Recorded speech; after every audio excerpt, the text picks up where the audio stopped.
Um, you come from media, and we're talking about politics and how they're just trying to convince us they're doing enough. One of the things where I think liberals are very good at, and the left is very good at, is engaging in culture, engaging in media, and conservatives are starting to wake up to that, but we're still very far behind. Like we're losing the culture war in that regard, in getting involved in culture, because that does influence politics. It's not the other way around, in my opinion.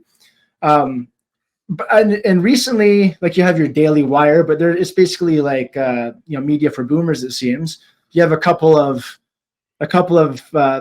lukewarm takes. You got maybe Matt Walsh is probably the most based one on there, but still nothing earth shattering or groundbreaking. And here in Canada, you have a couple of YouTubers that are basically, like you just said, they're talk about how crappy Trudeau is. I just spat at my camera there. I talk about how shitty Trudeau is, and essentially simping for Polyev, and they're getting the clicks, they're getting the likes, and but they're not really saying anything like earth-shattering. And like you said, you have guys like Jeremy and Ferry there that they're pushing the envelope, and they're really moving the needle. And I just wanted to get your take, I guess, on some of the, I don't want to call them conservative influencers, but I don't know what else to call them, like your plebs and your Sunshine. Mr. Sunshine Baby actually seems to be, following him on Twitter, he seems to be undergoing quite a worldview shift right now. So that's exciting to see. But they just basically talk about politics, talk about how shitty Trudeau is, and talk about how great Pierre is. I don't know. What are your thoughts about the conservative culture in Canada in terms of media? Yeah, I mean, it's a pretty small pond, right? Like if you look to the States, they have a whole bunch of it's a very populated ecosystem, alternative media, because it's not just Daily Wire. You also have The Blaze. You also have like a whole bunch of other people who are, really pumping out content consistently. It's a much smaller pond in Canada, and aside from the Diagolon guys, you move further to the center, and you just have a whole bunch of people who are supporting Pierre Poilievre. Because I would lump in those people you mentioned with Rebel News and True North. Right. They're effectively all the same. They're concerned about immigration too. They're concerned about the cost of living too. They're concerned about drag time, story hour, tranny indoctrination, etc. too. And they talk about these things, but then they never, barely ever criticize Poilievre for not, pushing those same values. This guy barely talks about this at all. He doesn't even oppose mass migration. Hello. So it's very interesting how these different platforms get to kind of passively support Poilievre, and kind of like the implication is like, yeah, but he's our best option because he's not Trudeau. Well, also, complaining about things that in the case of mass migration, Pierre Poilievre literally supports. So it's obviously, for anyone who's paying attention and is keeping their eye on the ball, it's very, very frustrating. Not to give these YouTubers an excuse, but I can't, similar to this kind of dome disease, I think people get YouTube disease as well, where they find a niche, they find an audience, and the money starts rolling in. And then they're like, well, how can I just maximize views? Right. You maximize views by putting Trudeau in your name, title of the video, Trudeau in the thumbnail of the video. They figured this out. And that's why every fucking video is going to be about, what did Trudeau do this time? Put the like there. Make sure you watch and subscribe for more. It's like fast food. Right. What they create is like this sort of like shit, like terrible popcorn where maybe it feels good, but it's absolutely terrible for you. So yeah, I mean, I don't really think of most of those people as like serious when it comes to like, political commentary. I think they're just kind of gaming an algorithm for money. If they actually gave a fuck, they would probably be willing to stick their neck out more, be willing to kind of dive into these topics more, because I don't know. I heard one of them's leaving the country, right? So that kind of speaks to, mission failed. We'll get him next time. It's like, later. Thanks anyway. But, I don't know. I don't really maybe I should give them more, like maybe I should pay attention more to what they're doing because they do have this like influence, but it's one of those things where, success is the best revenge. So it's like the way I look at it is I'm not going to bitch about it. Like I'm going to try to just kind of gain more influence and more of a following to try and influence more Canadians to actually, push them down the Diagolon pipeline. Cause that's really, that's really what we need. I was, last week I was doing the podcast on self-defense, and I was talking about predatory tactics, right? And so there's one of the tactics a predator will use, and this was in the context of self-defense, but it could be applied politically too, is the charm tactic, right? Charm is a tool I'm using to get something from you. And one of the ways, or one of the predatory tactics people will use is called typecasting, which is, I want something from you. You're not giving me what I want. So I'm going to call you rude. I'm going to call you bigot. I'm going to call you racist. I'm going to call you transphobe. And now you're on your heels trying to defend why you're actually a good person. Right now I have the upper hand. And I found with these, I don't know what you call them, conservative influencers, I guess, especially on Twitter. I don't really bother too much with YouTube. But call them like normicons. So call them something a little bit more like derogatory than just okay. Yeah, I like that. So these normicons, let's get the libs out. Those kind of guys. Yeah. If you start to say something a little bit more spicy than what they like, that you're going to be called. Like I don't know how many private messages I've got because of talking to Jeremy or Ferry or the rest. Yeah. They're just racist, they're anti-Semitic, they're this, they're that, the other. And I'm like, but they're actually speaking the truth, they're actually being honest, and they're actually doing something other than racking up views and just putting out shit takes. Like it's like they like their 15 minutes in the sun. You get interviewed, you get some of them, maybe some of them want to get close to power, right? Or once they get a little bit of that, either whether they get the views, they get that popularity, they get that validation. When they get that validation and everybody's like clapping like seals around for them, they like that. They don't want to lose that. But I just found it's typecasting. It's like, nothing about me outside of the few private messages we maybe exchanged. But all of a sudden, racist, bigot, anti-Semite, all these things, disgusting, hateful, liar. I'm like, whoa, where did this come from? I think this says more about you than it does about me. Yeah, and this tactic is old as time, as old as politics itself. And it's so frustrating to see right-wing people to participate in it. Like honestly, a good example is Clyde do something trying to like cancel Ferryman or like cancel Diagolon. And, I don't like, I feel like Clyde does not really understand the harsh reality of politics that much. Because I feel like, the problem is someone like Clyde operates from the liberal brainwashed standpoint, the liberal sense of morality, which is if you say something that might be considered racist, then you are morally bad and should be dismissed. Like if you are operating from that moral standpoint, you've already lost. You've validated everything that Trudeau has built in terms of like being able to morally condemn people he doesn't like.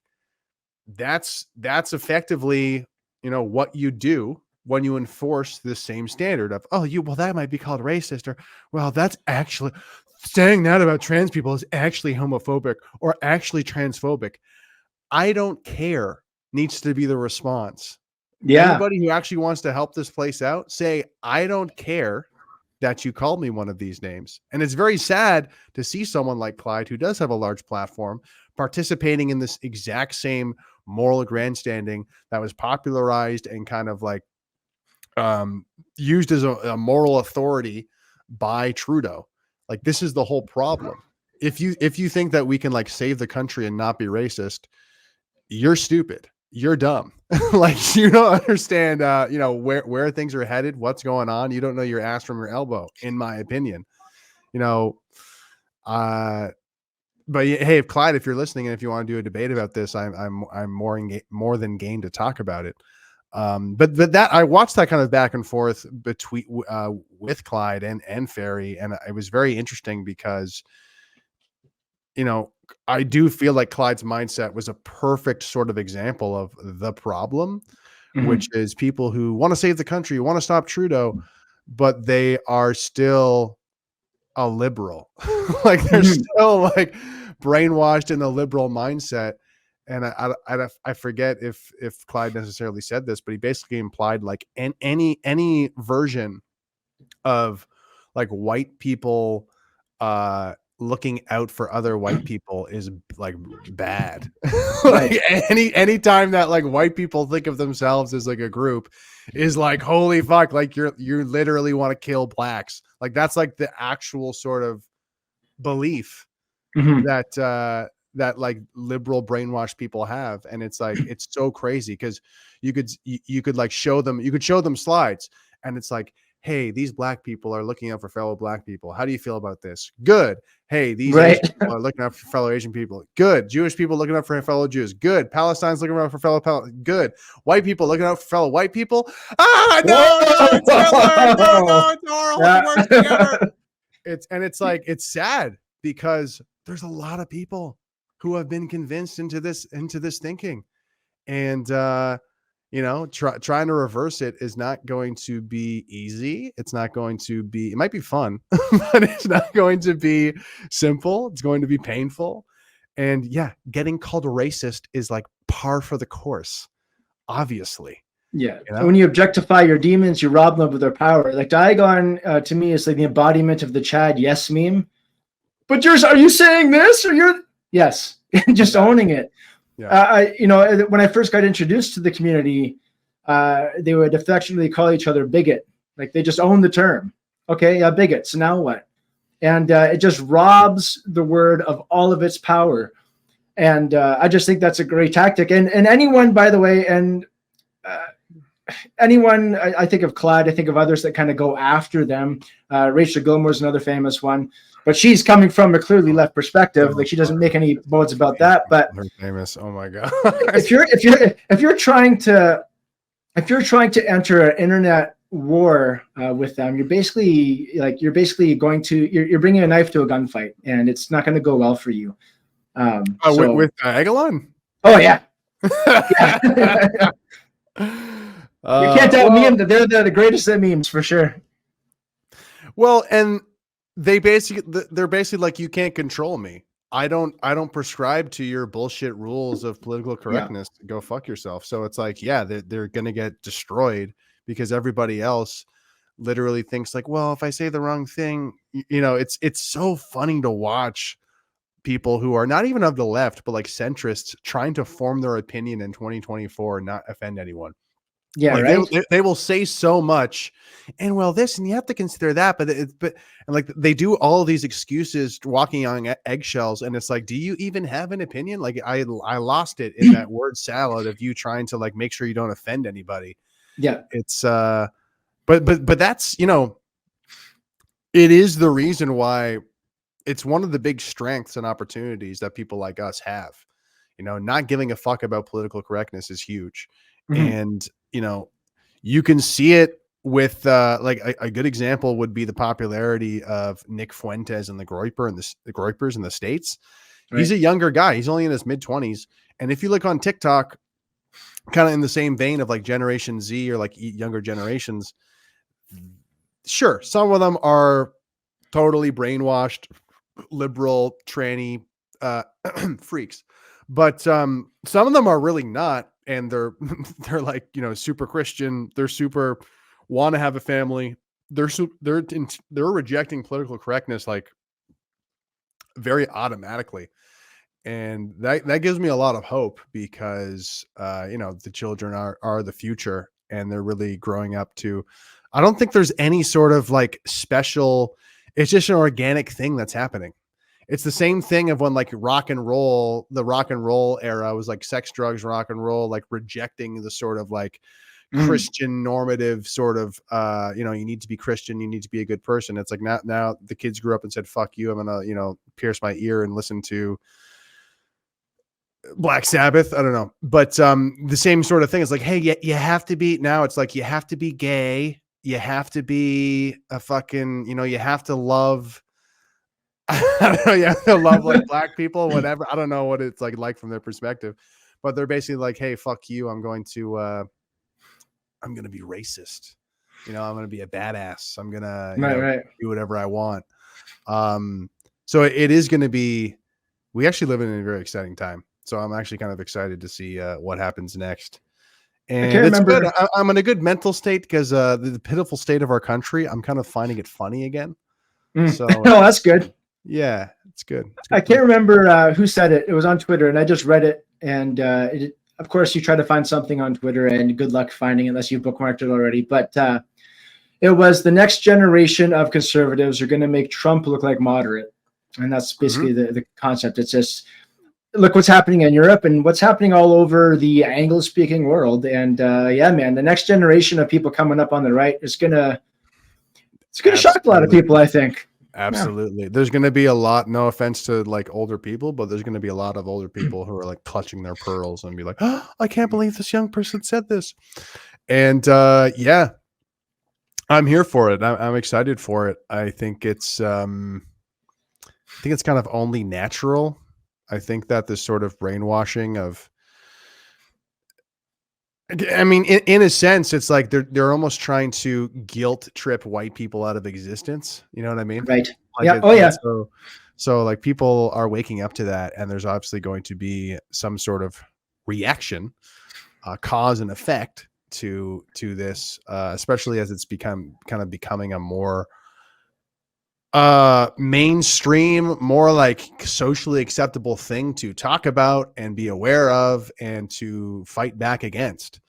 And I was on a podcast last night, and I think that we're behind the States by like 8 years or so, but hopefully we can catch up. But I say that because like 2015, 2016 was when Trump was rising to power or got in. Right. Yeah. And that's when being anti-immigration was like became a socially acceptable thing of like, I'm going to wear that on my sleeve and like, fuck you, MAGA, like Trump, fuck you. And I think for the first time since I've been alive in Canada, I think that's just starting to happen in terms of like being anti-immigrant is like just now starting to be a socially acceptable thing. So that's, you can say it without looking around you. Oh, I'm about to say something. Well, yeah. And it's like, unfortunately, we had to wait until all the black and brown people here started to complain about the immigrants, and the white people are like, oh, okay, I guess it's okay to talk about it now. But yeah, I mean, it is kind of an exciting time in that sense. We'll see what happens next. There needs to be, well, I'm excited to see Jeremy's tour, for example, and to see kind of like what comes of that. But yeah, this energy, it's got to go somewhere. And I especially with just the weaselly weakness of Pierre Poilievre, we're going to really see what Canada is made of in the future.